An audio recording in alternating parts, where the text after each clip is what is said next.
Well, I'm in a new position right now. I was a production manager here. I ran the shop floor for about 3 years, and they've recently moved me to business development analyst. And in that position, I do a lot of things. I track records on our productivity and um, um, the quote accuracy of our quotes, turn times, things like that. I communicate with our customers. I'm the one that initiates the customer satisfaction surveys. I do that sort of thing. And I also do quoting. I quote the jobs and create the estimates and represent the company at trade conferences and things of that sort. So it's kind of a part marketing, part internal data collecting. So that's basically it. Sounds a bit complicated. Yeah, it gets crazy sometimes with the crazy numbers and stuff. So. What did it take for you to get into the field you're in now? Well, when I graduated high school, I joined the Marine Corps, and that's what got me my start in aviation. I was airplane mechanic on that plane right there. That's A6 Intruder. That's where I started out, got my sheet metal experience. I loved aviation. As a child growing up, I was fascinated with aircraft, and so I always thought that's what I wanted to do, and that's what I did. And so when I got out of the Marine Corps, I went to aircraft mechanic school here in Colorado and got my AMP license. That's the airframe power plant rating. And then here I am. That was probably 30 years ago, so it's been good to me. So in your 30 years, by far, what is the weirdest repair or fix you've had to do? Oh.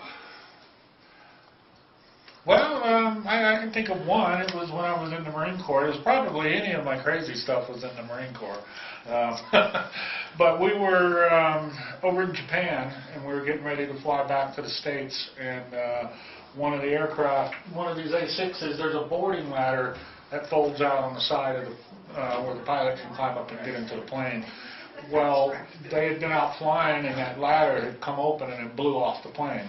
And so we were just, getting ready to come back to the States, so we had to rebuild that whole boarding ladder from scratch.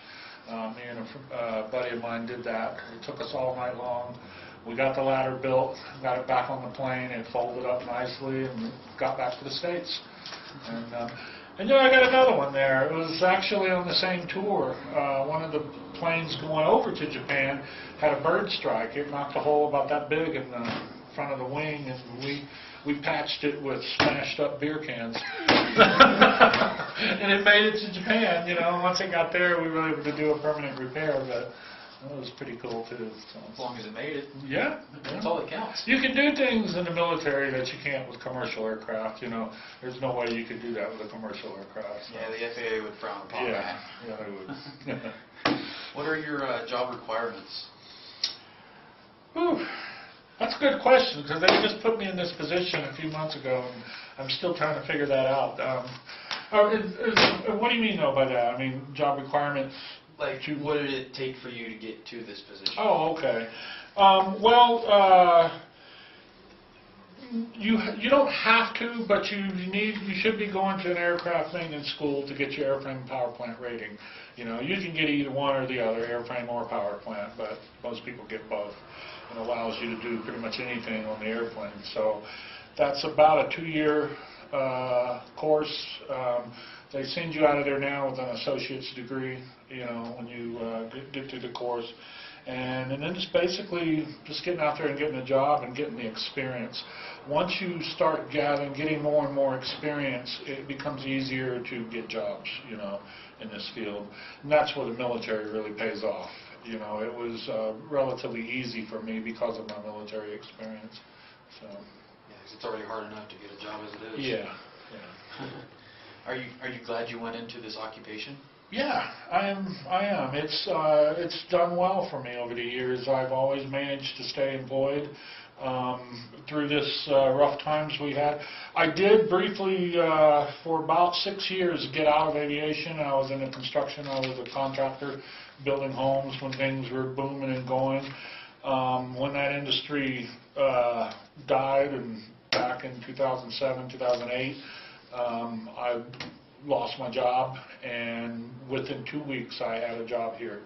You know, I got out there and went after the aviation job, and you know, and I got hired. So it served me very well.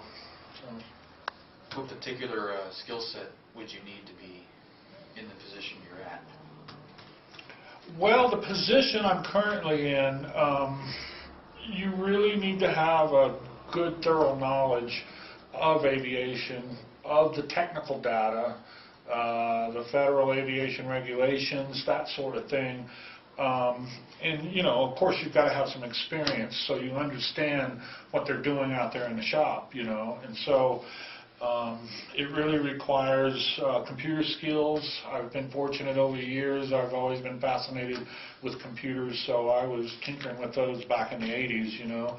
And so I'm actually, for my age, I'm probably farther along with computers than most people my age, because I've always been fascinated with them. But you really do need to have some pretty good computer skills and a good understanding of the regulations and the technical data. Interpreting the technical data can be a challenge, especially blueprints and things like that. So. Would that be sort of like a stressful part to the job? Well, actually, no. I get into that part, the research, and it gets aggravating. I don't know if stressful would be the word, but it gets frustrating sometimes, just trying to find this little piece of information. You know, you want to find, I don't know, the hardness of a piece of metal, what it's supposed to be, and you're trying to track that down through technical data, and sometimes it can be very frustrating. You find out everything in the world about this part, except for the little thing that you need. So. Of course, isn't that the way it's supposed to be? That's Murphy's Law. So. Yeah. Who inspired you to go into the career? You know, I don't know. Like I said, I've always been fascinated with aircraft, and maybe it could have been my father. When we were kids, I was probably about 6 or 7. He took us up.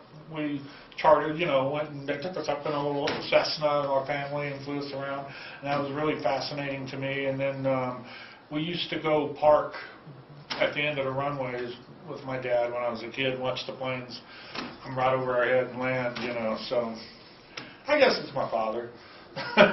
Although he had nothing to do with aviation, he was fascinated with them too. So it's kind of like the way it is with me and my dad. I bet. We sit down there and build model airplanes, and it's just fascinating how they all go together, and they'll stay together in flight and everything else. And that's something he and I talk about a lot. I build radio control planes. That's one of mine up there. My wife painted a picture of it. But they're built the same way, though. They're just made out of balsa wood and stuff, but they're constructed the same way as the real ones. So it's pretty cool. It's just a miniature version of it. Yeah. How long did it take to get into the position? Well, I've been here, how long have I been here? About 4 years, and to get this position I'm in now. So I started out here as an inspector, and then I moved into the planning department, and then they made me a production manager, and then now I'm in this position. So. Just one last question. What is your daily routine? Well, I come in, check emails. That's pretty important, especially in the job I'm doing now, because I do a lot of communicating with our customers and potential customers via email. So the first thing I do is come in and sort through my emails, answer emails, and do that sort of thing. It usually takes about an hour. Do a lot of meetings. You know, some days are worse than others. We have meetings every Wednesday, and then there's just random meetings throughout the week. But I spend a lot of my time doing estimates and quoting the jobs and figuring out how much it's going to cost to overhaul the part and things like that, and tracking down parts pricing and, you know, figuring out the man hours and everything like that on the jobs. And that's pretty much it. And do whatever's asked of me, that comes up. I serve as a technical consultant here. When the guys out there have technical issues that stump them, they come to me, and I try to help them the best I can. And I assist with the quality assurance manager. He works on ISO type things, and we're trying to become ISO certified, which is just a management system that's recognized throughout the aviation industry. There's a lot of companies won't do business with you unless you're ISO certified, and like Boeing. So we want to get ISO certified. So I assist there. That's about it. The biggest bulk of my day is estimating jobs. I spend at least probably 50 to 60% of my time doing that. And tracking that data on the accuracy of our quotes, whether we're underquoting or overquoting and things like that. So just a lot of sitting here at the computer. What kind of jobs do you estimate? The overhaul, we overhaul aircraft structural components here, primarily for the military. Their aircraft will go into phased maintenance. They'll strip off all the flight controls, rudders, flaps, elevators, all those flight controls, and they send them to us. While they're working on the plane itself, they send those flight controls to us. We strip them down, completely refurbish them, go through them.